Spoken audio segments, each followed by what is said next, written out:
সবকিছু আসলে আজকে ভাই কারণটা বুঝতে পারলাম যে আসলে কেন তাড়াতাড়ি যাওয়াতে সমস্যা হয়।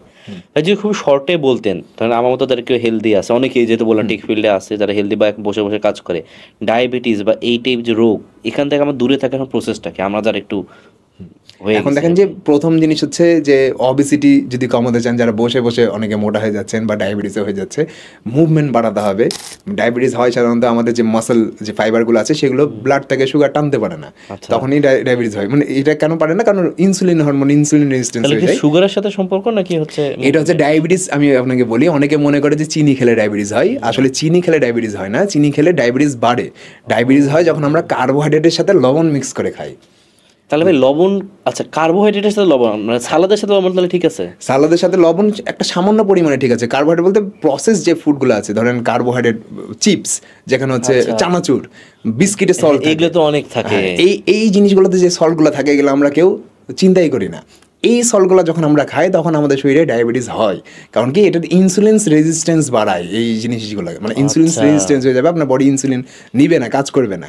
রিজনটা কি? কারণ কার্বোহাইড্রেটে যে সুগারটা আছে সেই সুগারটা যখন সল্টের সাথে মিক্স হয়, সল্ট হচ্ছে আমাদের একটা ফ্লুইড জমা করে আমাদের স্কিন এবং মাসেলের মাঝখানে।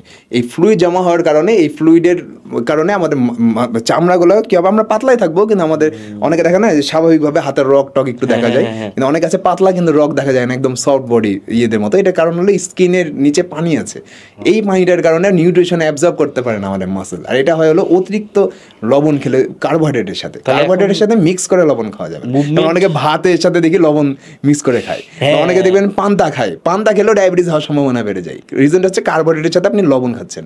এক একদিন খেতে পারেন আপনি মাছে ভাতে বাঙালি হিসেবে, আপনি পয়লা বৈশাখে পান্তা খেতে পারেন, কিন্তু আপনি যদি রোজ রোজ সকালে পান্তা ভাত খান আর যদি কাজ না করেন, এখন হ্যাঁ অনেকে বলতে পারে গ্রামের মানুষরা তো পান্তা খায়, তাদের তো কোনো কিছু হয় না। রিজন হলো সে জমিতে যে কাজ করে, আপনি তো করেন না।